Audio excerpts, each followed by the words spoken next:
주님을 바꾸지 않으리. 오늘 부활절 후 첫 번째 주일인데요. 주 앞에 함께 예배하는 여러분에게 하늘의 은혜와 평강이 함께 하시기를 바라겠습니다.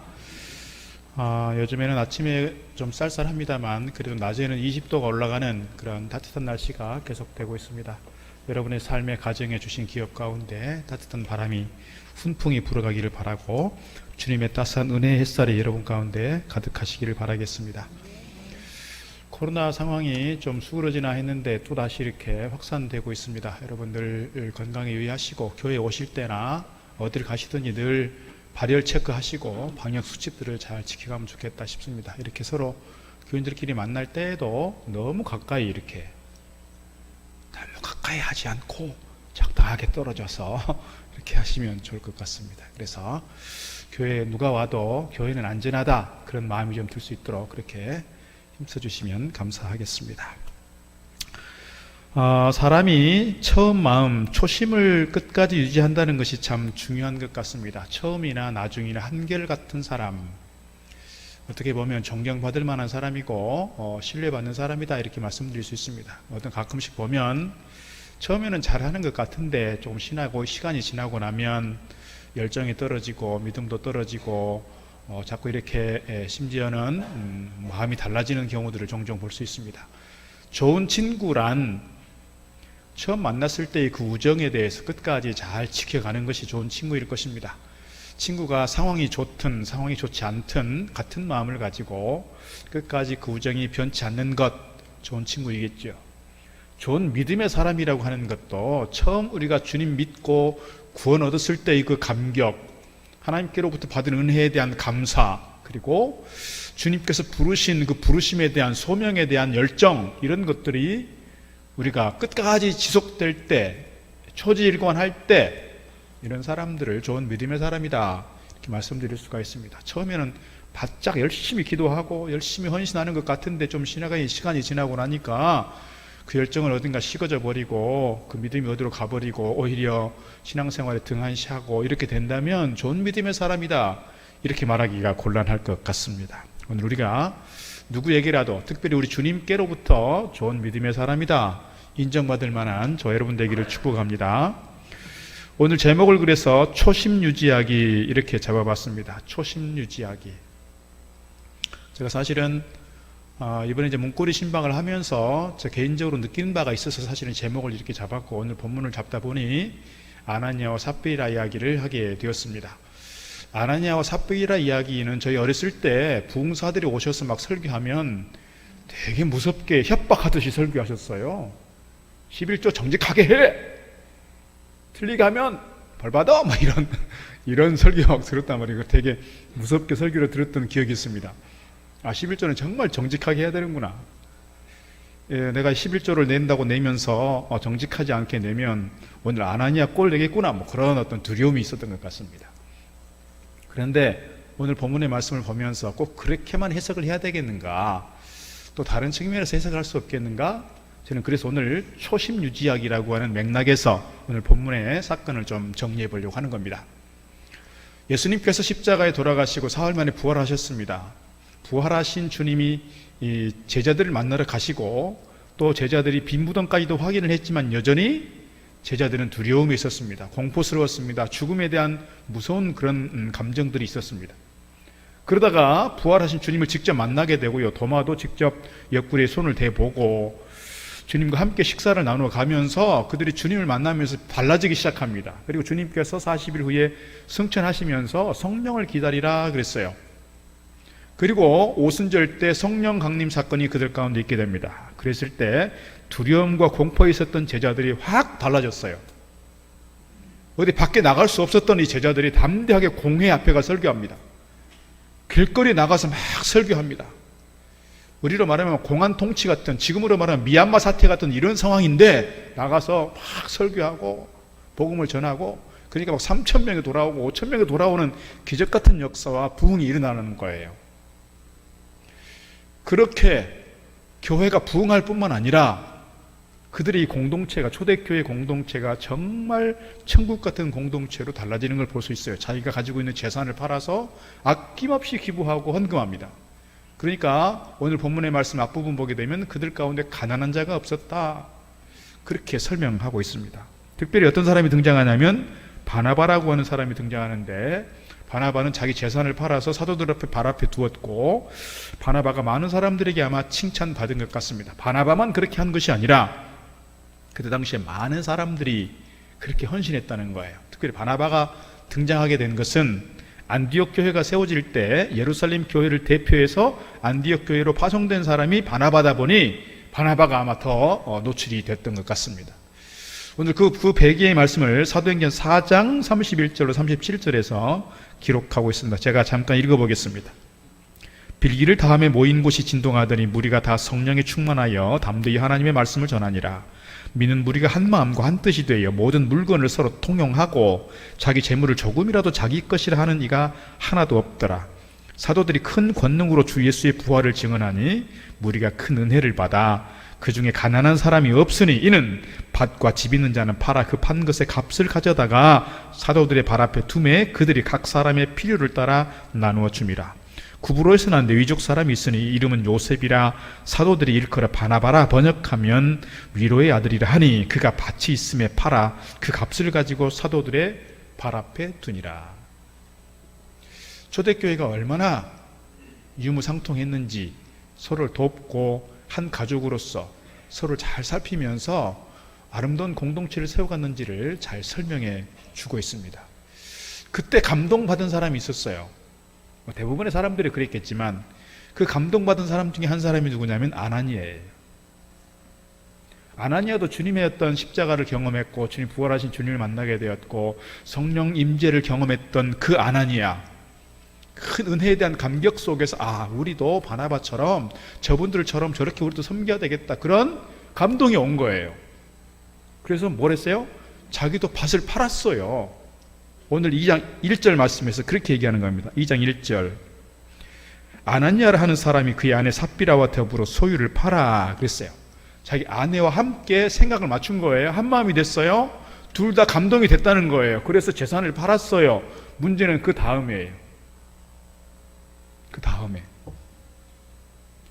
이분들이 감동이 됐고 재산을 팔아서 헌금해야 되겠다, 좀 나눠야 되겠다라고 하는 마음을 가지고 팔았는데 다 드리려고 보니 마음이 좀 달라졌어요. 우리 견물생심이라고 하잖아요. 돈을 보고 나니 조금 마음이 달라진 거예요. 처음 마음 그대로, 처음 마음 먹은 대로, 감동이 된 대로 그냥 다 드렸으면 좋았을 거를 그렇지 않았어요. 그래서 일부는 남기고 일부만 드리기로 한 거예요. 그것이 어떻게 보면 위선적인 태도가 되어버린 것입니다. 그래서 2절 말씀 보니까 이렇게 되어 있습니다. 그 값에 얼마를 감춤해 그 아내도 알더라. 그러니까 혼자만 그런 것이 아니고 부부가 같은 마음이 됐다는 거예요. 팔 때도 같은 마음, 감출 때도 같은 마음이 된 거예요. 그리고 얼마만 가져다가 사도들의 발 앞에 두니, 사도들의 발 앞에 두었을 때 정직하지 못했어요. 정직하게 했다면 베드로에게 그렇게 얘기했을 수 있어요. 사실 우리가 다 팔아서 드리려고 했는데 우리도 먹고 살아야 되는 걸 생각하다 보니 좀 이렇게 남겨놓게 됐습니다. 정직하게 얘기를 했더라면 오늘 같은 사건이 없었을 거예요. 그런데 다 드린 거라고 그렇게 얘기를 해버리니 사고가 난 거예요.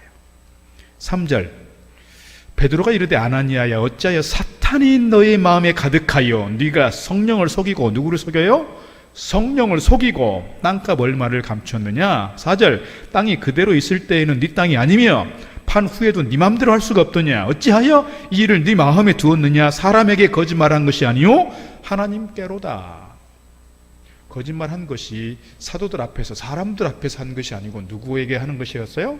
성령을 속이는 것이었고요, 사람에게 한 것이 아니고 하나님께 한 거짓말이 되어버린 거예요. 많이 아쉽죠? 처음 감동받았을 때 그 마음이 조금만 더 유지가 됐더라면, 조금만 더 지속이 됐더라면 아마 아나니아도 아마 바나바처럼 그렇게 칭찬받았을 거예요. 그런데 너무 다른 결과를 가져와 버렸어요. 결과는 뭡니까? 5절 보니까 이렇게 말합니다. 아나니아가 이 말을 듣고 엎드러져 혼이 떠나니 그 일을 듣는 사람이 다 크게 두려워했다. 6절 젊은 사람들이 일어나 시신을 싸서 메고 나가 장사했다. 생명을 잃게 된 거예요. 3시간 후에 아내 되는 삽비라도 왔어요. 삽비라는 자기 남편이 그렇게 된 줄 모르고 왔어요. 아마 우리 교회 같으면 누군가가 얼른 달려가가지고 당신 남편이 이렇게 해서 죽었다고 그렇게 막 얘기를 했을 거예요. 근데 아무도 삽비라에게 얘기를 안 해준 것 같아요. 이 삽비라가 와서 똑같은 얘기를 하는 거예요, 남편하고. 그러니까 삽비라도 그냥 그 자리에서 죽었어요. 오늘 마지막 절 보니까 그래서 온 교회와 이 일을 듣는 사람들이 다 크게 두려워했다 그랬어요. 여러분, 초대교회가 한참 그렇게 막 부흥하고 한참 그렇게 좋은 분위기였고 한참 그렇게 정말 아름다운 천국 같은 공동체를 이뤘던 그 시기에 왜 하필이면 이런 불미스러운 일이 일어났을까요? 앞서 말씀드린 것처럼 헌금을 드리려면 똑바로 해, 11조도 정직하게 해야지, 뭐 이런 경고일까요? 저는 오늘 본문의 말씀을 그렇게 해석하고 싶진 않아요. 아까 말씀드린 것처럼 처음의 마음, 첫 사랑, 첫 헌신의 마음, 첫 열정, 첫 감동에 대해서 지속해가면 좋겠다라고 하는 것이고, 또 다른 맥락에서 이렇게 해석해 볼 수 있어요. 제가 오늘 본문의 말씀을 읽으면서 어디가 자꾸 생각이 나냐면 출애굽 장면이 생각나는 거예요. 이스라엘 백성들은 이 야곱 때에 70명이 내려갑니다. 요셉이 총리로 있으면서 귀족 대우를 받죠. 그리고 요셉의 시대가 지나고 나서 왕조가 바뀌어요. 그래서 요셉을 알지 못하던 새로운 왕조가 들어서면서 요셉의 가문은 종이 되는 거예요. 왜냐하면 지난 왕조에 부역했던 사람들이니까요. 노예가 돼버리는 거예요. 그래서 고센 지방에 노예로 430여 년을 지나게 됩니다. 노예라는 게 뭡니까 여러분? 430년 동안 몇 세대가, 10세대 정도가 지나가는 거예요. 10세대 정도가. 그렇게 돼버리잖아요. 한 세대를 40년으로 계산하면 그 세대가 지나가면서 그들 속에 어떤 근성이 생기냐면 노예 근성이 생기는 거예요. 노예 근성이라는 게 뭘까요? 일을 자발적으로 하지 않아요. 자원해서 하지 않아요. 시키는 일 해요. 시키는 일 해도 어떻게 해요? 부지런히 열심히 하냐? 그게 아니고요. 억지로 해요. 이게 노예 근성이에요. 그리고 노예들 사회 속에서는 무슨 규범, 질서, 조직 이게 없어요. 그렇게 무정부 상태였던 그들을 하나님께서 모세를 통해서 출애굽을 시켰어요. 이들에 대한 어떤 질서를 잡아야 되겠고 규범을 좀 정해줘야 되겠는데 하나님께서 시내산에서 모세를 통해서 법을 줘요. 율법을, 십계명을 비롯해서 율법을 다 정해주시고 그들의 어떤 질서를 잡아가고 규범을 잡아가는데 그 율법의 내용을 보면 너무너무 끔찍해요. 만약에 안식일을 범하고 안식일에 무슨 일을 좀 한다. 어떻게 해요? 그 자리에서 죽여요. 우리가 주일 성수 안 하고 주일날 어디 가게를 하고 주일날 무슨 일 나가고 그래서 벌을 받아서 그 자리에서 죽는다. 여러분 상상을 해보세요. 이게 참 이해가 안 되는 거예요. 만약에 부모에게 막 대들어. 부모에게 그러면 그 자리에서 죽이는 거예요.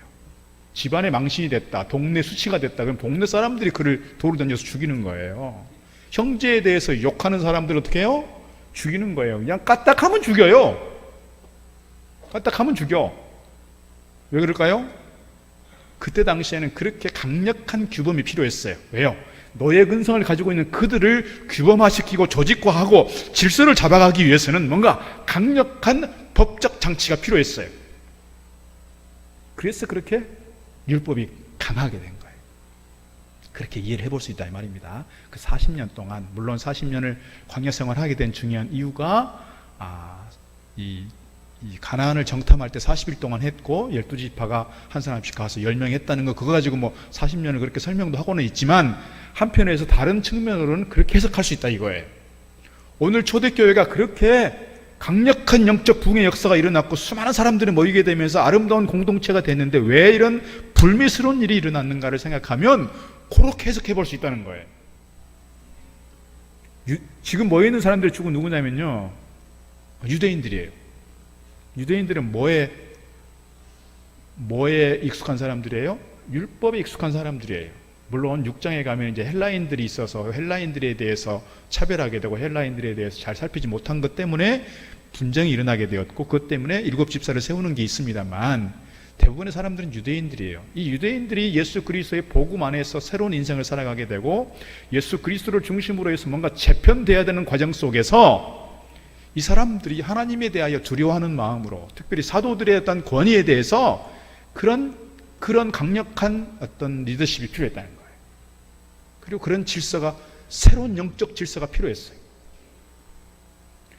그런 맥락에서 오늘 우리가 이해를 해보시면 좋겠습니다. 이 아나니아와 삽비라의 사건이 단순히 헌금의 문제가 아니라 그런 어떤 당시 초대교회 영적 질서를 새롭게 해간다라고 하는 맥락에서 이해하시면 좋겠고, 제가 거듭 말씀을 드리지만 이 아나니아가 처음 받았던 그 은혜에 대한 감동을 그대로 조금만 더 유지했더라면 그런 아쉬움의 마음을 가지고 오늘 본문의 말씀을 대하는 것입니다.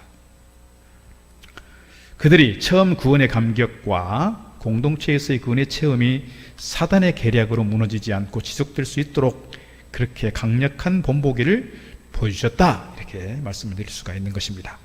성경에 보면 초지일관하는 분들이 많이 있습니다. 물론 믿음의 조상이라고 하는 아브라함도 실수가 있고 다윗도 실수가 있고 실수가 있는 사람들이 있지만, 그럼에도 불구하고 하나님께서는 전반적으로 그들의 인생을 평가할 때 믿음의 사람들로 평가하는 거예요. 특별히 다윗을 보면 그렇습니다. 다윗은 어렸을 때부터 하나님께 대한 전적인 믿음을 가지고 확신을 가지고 여호와의 이름으로 골리앗과 싸워서 이겼고, 또 사울에 의해서 계속해서 10여 년을 쫓겨다니는 가운데도 믿음을 잘 지켰고 하나님의 뜻을 따랐던 사람이었습니다. 물론 그가 왕이 되고 나서 안정기에 이르렀을 때 밧세바를 취하는 과정에서 그의 허물이 있습니다. 그래서 하나님께서 나단 선지자를 통해서 그를 질책했고 그 밧세바에서 난 아이가 죽는 일이 생깁니다. 그가 눈물이 다 젖도록, 이 베개가 다 젖도록 눈물을 흘리며 회개합니다. 그러나 그의 인생 전반에 대해서 하나님께서는 그를 향해서 내 마음에 합한 자라, 내 마음에 맞는 사람이라고 평가하는 거예요. 그래서 사도행전 13장의 말씀 보면 이렇게 말하고 있습니다. 패하시고는 사울을 패하시고 다윗을 왕으로 세우시고 증언하여 이르시되 내가 이새의 아들 다윗을 만나니 내 마음에 맞는 사람이라 내 뜻을 다 이루리라 하시더니 그랬습니다. 내 마음에 맞는 사람이라. 다시 말씀드리면 다윗이 어렸을 때부터 그가 힘들 때나 어려울 때나 잘 나갈 때나 왕이 됐을 때나 하나님께 대하여 한결같은 마음을 가지고 하나님을 섬겼고 하나님 말씀을 따랐다는 거예요. 그래서 하나님께서 그 아들 솔로몬에게 말할 때, 솔로몬에게 하나님께서 말씀하시면서 누구를 모델로 제시를 하냐면 너의 아비 다윗처럼만 해라, 이렇게 말하는 거예요. 여러분들이 여러분 자녀들에게 좋은 모델이 되면 좋겠습니다. 신앙적인 모델이 되면 좋겠고, 사회활동에 좋은 모델이 되면 좋겠고, 교회 섬기는 데 있어서 좋은 모델이 되면 좋겠고, 여러분의 자녀들이 여러분을 보면서 나도 아버지처럼 나도 엄마처럼 이렇게 섬겨야지, 그런 감동이 다 생기면 좋겠습니다. 이것이 좋은 신앙의 가문을 이루어가는 길이 아닐까 싶습니다. 역대하 7장 17절 18절 보면 하나님께서 솔로몬 성전을 건축하고 나서 솔로몬에게 나타나셔서 하시는 말씀이에요. 그 중에 좀 뒷부분입니다. 역대하 7장 17절 네가 만일 내 앞에서 행하기를 너희 아버지 다윗이 행한 것 같이 하여 내가 너에게 명령한 모든 것을 행하여 내 율례와 법규를 지키면 내가 너희 나라 왕위를 견고하게 하되 전에 내가 너희 아버지 다윗과 언약하기를 이스라엘을 다스릴 자가 너에게서 끊어지지 아니하리라 한 대로 하리라. 너희 아버지 다윗이 말씀을 잘 지키고 율례를 잘 지키며 하나님을 잘 섬겼던 것처럼 너도 그렇게 섬기면 너의 자손을 통해서 대가 끊어지지 않고 왕권이 지속될 것이다 말씀하고 있습니다. 그런데 이 솔로몬이 초지일관하지 않았습니다. 초심을 유지하지 못했습니다. 초심이 무엇입니까? 왕이 되었을 때 어린 나이에 왕이 됐기 때문에 처음에 왕이 되자마자 한 게 있어요. 뭐예요? 일천번제를 드렸어요. 하나님께 1000번의 번제를 드렸단 말입니다. 그리고 나서 하나님께서 그에게 나타나셔서 내가 너에게 뭐를 해줄까? 물으셨어요. 그때 솔로몬은 제가 아직 어린 나이여서 제가 국정을 살피는 것도 왕으로서의 어떤 나라를 다스리는 것도 또는 중요한 재판을 행하는 것도 사실은 제가 많이 부족하니 저에게 지혜를 좀 달라고 그렇게 하나님께 말씀을 드립니다. 하나님께서는 아마 인간의 기본적인 속성을 가지고 있는 사람이라면 누구나 나라가 좀 강성하게 해주시고 저에게도 좀 부도 주시고 명예도 주시고 장수도 주시고 건강도 주시고 저에게 좀 나라를 다스릴 수 있는 강력한 왕권을 좀 주시고 이렇게 기도했을 수 있어요.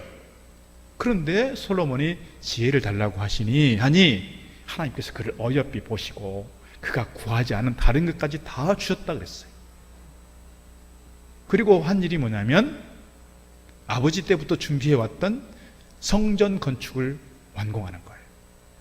성전을 다 짓고 그가 7일 동안 봉헌 예식을 합니다. 양과 소를 수만 마리를 잡아서 봉헌 예식을 하고 그리고 나서 그가 누워 잠을 잘 때 하나님께서 또 나타나셔서 그에게 하시는 말씀이 오늘 역대하 7장의 말씀이에요. 너가 이곳을 나에게 제사는 전으로 삼아 기도하니 내가 너의 기도에 귀를 기울이겠다. 나의 마음으로 너를 만나주겠다.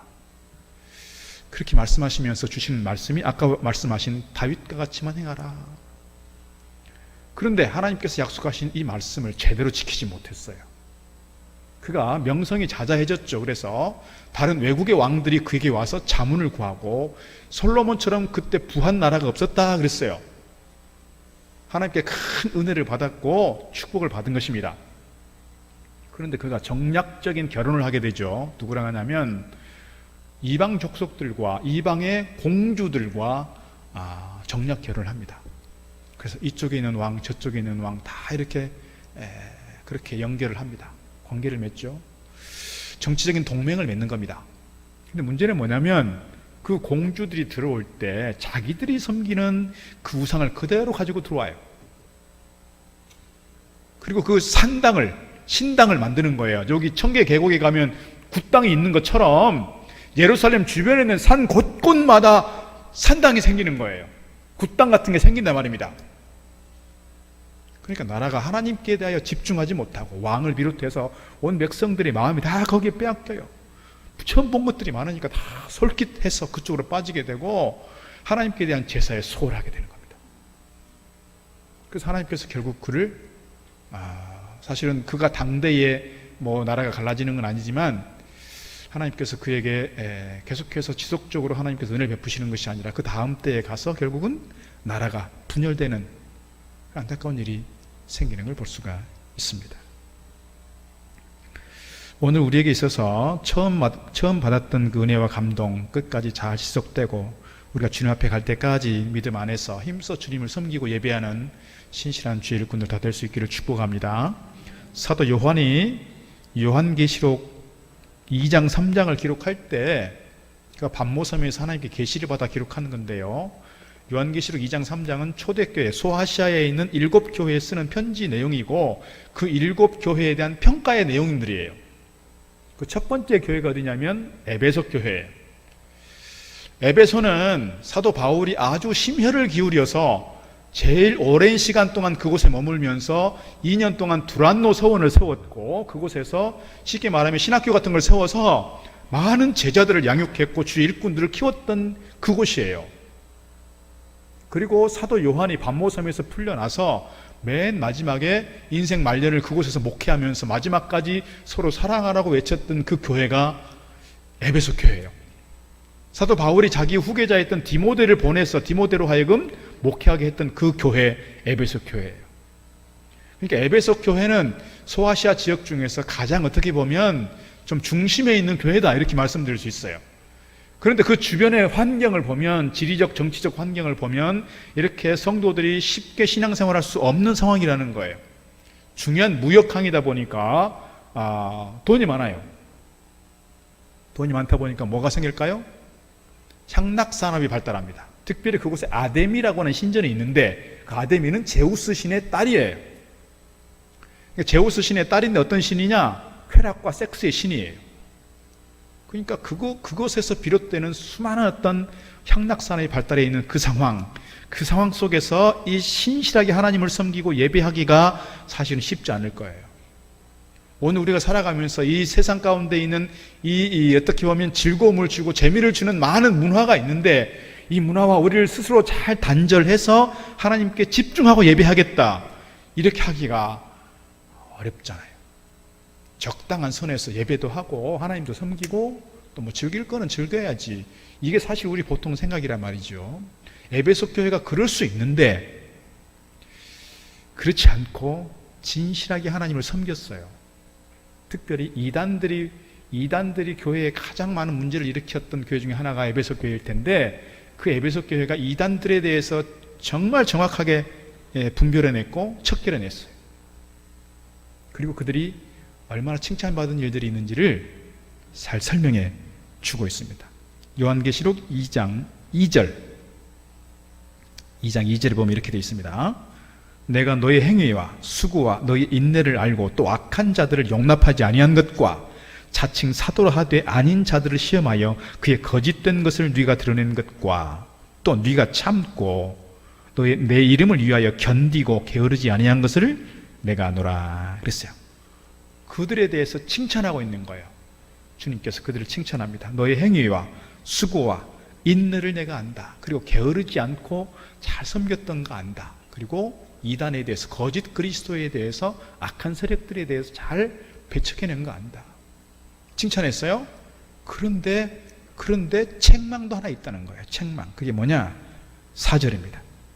그러나 너를 책망할 것이 있나니 너의 처음 사랑을 버렸느니라. 처음 사랑을 버렸다는 거예요. 그들이 이단과 싸워서 교회를 수호하고 진리를 수호하는 건 잘했어요. 게으르지 않고 열심히 한 것 같아요. 그러나 주님께 대한 첫 마음, 첫 사랑을 버렸다는 거예요. 첫 사랑을 버렸어요. 신앙생활을 오래 하다 보니까 어떻게 돼요? 매너리즘에 빠지게 되는 거예요. 습관에, 관습에 빠지게 되는 거예요. 습관적으로 와서 예배를 하고 습관적으로 하나님을 섬기는 일이 생기는 거예요. 처음 구원받았을 때 그 감격과 열정과 헌신의 마음을 가지고 최선을 다해 섬기는 것이라기보다는 습관에 익숙해지는 거예요. 습관에. 그래서 5절 말씀 보게 되면 어디서부터 무엇 때문에 이 초심을 잃어버렸는지를 살피라는 거예요. 5절. 그러므로 어디서 떨어졌는지를 생각하고 회개하여 처음 행위를 가지라. 만일 그리하지 아니하고 회개하지 아니하면 내가 너에게 가서 너의 촛대를 그 자리에서 옮기리라. 초심을 회복하지 않으면 내가 너의 촛대를 옮기겠다 그랬어요. 근데 사실 에베소 교회는 그렇게 오래 가지 않아서 문을 닫았어요. 이슬람권이 됐어요. 서머나 교회 같은 경우에는 1300년이나 유지가 됐어요. 작은 교회임에도 불구하고. 근데 에베소 교회는 오래 가지 못했어요. 오늘 에베소 교회가 어떻게 보면 우리 한국 교회의 상황을 보여주는 것 같습니다. 우리 한국 교회가 70년, 80년대에 그렇게 부흥했습니다. 뜨겁게 기도했고 헌신했습니다. 부흥회 때마다 막 교회당을 꽉꽉 채웠어요. 집회 참여했고 은혜를 받았고 밤새 기도를 했고 산에 가서 기도하고. 지금 보면 모이는 것이 너무 어렵습니다. 물론 코로나 때문에 못 모이는 것도 못 모이는 거지만 그 은혜를 사모하는 마음들이 식어졌습니다. 주님께로부터 받았던 그 은혜에 대한 감격이 사라졌습니다. 그 은혜에 대한 감사도 식어졌고, 내가 처음 부름받았을 때에, 내가 처음 안수받았을 때에, 내가 처음 하나님 일꾼 되었을 때의 그 소명에 대한 열정도 많이 식어진 것 같습니다. 그러다 보니까 우리도 나도 모르게 그냥 습관적으로 예배하는 게 아닐까. 주일 되면 교회 가야 되고, 예배 시간 되면 교회 가야 되고, 교회 안 가면 좀 뭔가 좀 깨름칙한 것 같고, 이것이 오늘 우리의 습관에 물든 내 모습, 매너리즘에 물든 내 신앙생활은 아닌가, 이렇게 보는 거예요. 에베소 교회가 그렇게 모범적인 교회였음에도 불구하고 처음 받은 은혜와 사랑에 대한 감격이 식어졌을 때 그런 결과를 가져오게 되었고, 결국은 주님께서 그 교회의 촛대를 옮기게 되었다, 이렇게 말씀드릴 수 있습니다. 우리 한국 교회가 미국 교회 다음으로 세계에 선교사를 많이 파송하는 선교 강국입니다. 그런데 지금처럼 우리 한국 교회가 이렇게 정신을 못 차리고 있다면, 저도 목사의 한 사람으로서 우리 한국 교회를 하나님께서 언제까지 쓰실까, 그런 생각을 갖습니다. 특히 우리 한국 교회가 이 사회 속에서 이렇게 신뢰가 떨어지고, 이렇게 사회적 조롱거리가 되고, 이렇게 복음의 능력이 나타나지 못하고 있는 상황 속에서 목회자로서 너무 가슴이 아파요. 주로 목사들이 문제이기 때문에 그래요. 목사들이. 저도 그럼 너는 문제 없냐? 이렇게 얘기하면 저도 사실은 별로 할 말은 없어요. 제가 뭘 얼마나 완벽하겠어요. 그러나 하여튼 우리가 기도해야 될 것 같습니다. 우리 한국교회에서 촛대가 떠나지지 않도록 우리가 정말 우리 한국교회를 위해서 기도해야 될 때가 아닌가, 그런 마음을 갖는 것입니다. 여러분 같은 마음을 가지고 정신을 차리고 기도할 수 있기를 부탁을 드리겠습니다. 이번 사순절 기간 동안 문고리 신방을 계획하고 진행을 했습니다. 지난 금요일 이동구역까지 다 마쳤습니다. 은혜 가운데 잘 진행이 됐습니다. 우리 부목사님들 그리고 우리 구역장님들께 감사를 드리고 또 많은 분들이 이렇게 협력해 주셨습니다. 제가 무리하게 좀 진행이 됐습니다. 신방을 하는 것도 무리가 될 수 있었지만 사실 신방하는 것보다도 선물을 드릴 때 제가 작년 임직식 때 드리려고 했던 이 타월하고 지금 코로나 시대니까 마스크를 좀 하자 그래서 마스크하고 그 다음에 교회 요람 안 받으신 분들이 많으니까 여기 요람 가지고 하고 그 다음에 제가 이제 부활절 카드를 써서 드렸는데 부활절 카드 써서 드리는 시간이 그렇게 많이 걸리더라고요. 생각보다. 전체 한번 세보니까 한 320통 정도를 썼습니다. 그런데 그냥 똑같은 걸 쓰는 게 아니고 각 가정의 상황이 다르고 또 자녀들이나 기도 제목들이 다르기 때문에 그런 상황들을 파악을 하면서 정말 기도하는 마음으로 썼어요. 우리가 또 대신방을 하다 보면 많이 빠지게 되잖아요. 대신방을 못 받는 분들이 많은데 이번에는 그냥 이 요람에 있는 모든 가정 간다. 그래서 99%는 간 것 같아요. 99% 정도는. 하여튼 그렇게 갔어요. 썼어요. 제가 반성을 많이 하면서 썼습니다. 사실은. 이렇게 다니게 되면서 한 번도 가지 않았던 가정, 제가 벌써 올해가 14년 차인데요. 한 번도 가보지 못한 가정들이 있더라고요. 그리고 얼굴도 잘 모르겠는 분들이 있는 거예요. 제가 사실은 목회를 시작하면서 한 영혼에 대한, 한 사람에 대한 관심과 열정을 가지고 그렇게 시작을 했고 또 상담도 공부를 했고 그렇게 또 상담적 접근을 하자고 사실 노력을 해왔는데 이번 문고리 신방 짧은 기간이었지만 사실 반성을 많이 했어요.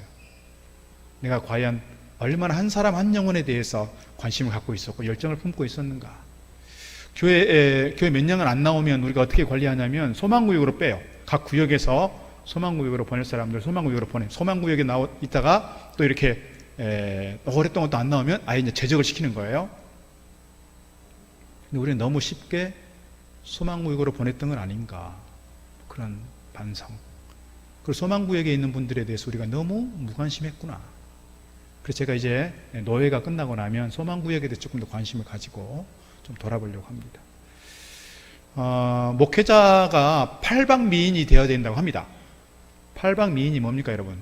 모든 부분에 다재다능해야 된다 이런 거잖아요. 뭐를 잘해야 됩니까? 설교 잘해야 됩니다. 또 뭐 잘해야 돼요? 별것 아닌 것 같지만 행정도 잘해야 돼요. 또 신방도 잘해야 되고요. 기도도 잘해야 되고요. 찬양 인도도 잘해야 되고요. 상담도 잘해야 되고요. 관계도 잘해야 돼. 잘해야 되는 게 다 있어요. 근데 이걸 다 누가 어떻게 잘할 수 있겠어요? 제가 가까이 지낸 한 목사님이 설교에 대해서 아주 명설교가예요. 그런데 이분이 행정에는 젬병이야. 장로님들이 그렇게 힘들어 하셨어요. 꽤 큰 교회인데. 근데 이 목사님이 이제 개척한다고 이렇게 나갔어요. 교인들도 좀 나갔죠. 장로님들이 같은 마음이 됐어요. 뭐냐면 행정을 좀 잘하는 목사를 데려오자. 그래서 큰 교회 행정을 담당했던 부목사, 행정을 오래 담당했던 부목사를 데리고 왔는데 데리고 와서 보니 행정은 잘하는데 설교가 꽝이야. 이 교회가 딜레마에 빠졌어요. 여러분 다 완벽할 수 없어요. 다 완벽할 수 없어요. 저도 사실 목사로서 설교에 대해서 집중해야 된다는 생각을 갖는데 설교도 결국은 뭐예요? 설교도 결국은 한 영혼, 한 사람을 건강하게 세우기 위한 건강한 믿음의 사람으로 세우기 위한 하나의 방편이에요. 설교가 목적이고 설교가 목표가 아니란 말이에요. 그렇다고 보면 결국은 뭐예요? 결국은 사람이란 말이죠. 사람. 우리 구역장님들이나 구역을 관리하고 있는 교회 또 리더십을 가지고 있는 분들은 그래서 늘 우리가 이런 부분에 관심을 가지면 좋겠어요. 행정도 잘해야 되겠고 무슨 일도 잘해야 되겠으나 우리 공동체 안에 있는 사람에 대한 관심, 사람에 대한 열정이 좀 식어지지 않으면 좋겠다. 그런 마음이 좀 있으면 좋겠어요. 우리 구역 안에 있는 공동체 안에서, 또는 우리 이 남성교회 예전도회 안에서, 우리 공동체 안에서 정말 사람을 놓치지 않고 사람을 붙잡고 가고, 그 사람을 위해서 기도하고 아파하고 신음하고 있을 때 좀 찾아가고 좀 같이 끌어안고 기도할 수 있는 그런 교회면 좋겠다, 그런 마음이 있는 거예요. 오늘 우리 교회가 한 영혼에 대한 큰 관심을 가지고 힘써 달려가기를 주의 이름으로 축복합니다. 오늘 우리가 사순절, 고난주간, 부활절 지나면서 주님의 구원의 은혜와 감격을 얻었고 부활의 기쁨을 함께하고 있습니다. 부활의 증인이 되겠다고 다짐을 했습니다. 이 다짐과 결단이 식어지지 않고 끝까지 잘 유지되어야 할 줄로 믿습니다. 우리가 믿음의 경주를 하다 보면 가끔 상황이 달라지기도 하고 장애물을 만나기도 하고 누구 때문에 상처를 받기도 하고 여러 가지 걸림돌들이 있기도 합니다. 그러나 그런 모든 것들을 잘 극복해 가면서 주님 앞에 설 때까지 우리가 이 신앙을, 이 열정을, 이 첫 마음을 끝까지 잘 유지해 갈 수 있는, 그래서 주님께로부터 다윗처럼 내 마음에 맞는 자라 인정받을 만한 저와 여러분 다 되기를 주의 이름으로 축복합니다. 기도하겠습니다. 하나님 아버지 감사합니다.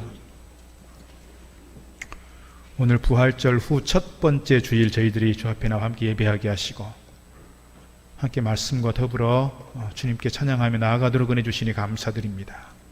특별히 오늘 말씀을 통하여 우리의 첫 마음, 첫 사랑, 첫 감격, 첫 은혜에 대한 감사, 첫 부르심 받은 것에 대한 열정을 저희들이 다시 회복하고 끝까지 잘 유지해 갈 수 있는 저희들 될 수 있도록 인도하시기를 소망합니다. 저희들 신앙생활 하다가 여러 가지 걸림돌이 있고 장애물을 만나면서 식어질 수 있고 넘어질 수 있고 무너질 수 있으나 그럴 때마다 다시금 일어서고 다시금 일어서서 우리의 첫 마음을 회복하고 또 회복하면서 주님 앞에 가는 저희들 되게 하시고 주님께로부터 내 마음에 맞는 자라 칭함받을 수 있는 저희들 되도록 인도해 주시옵소서. 예수님 이름으로 기도드리옵나이다. 아멘. 다른 어떤 은혜 구하지 않으리 오직 주님만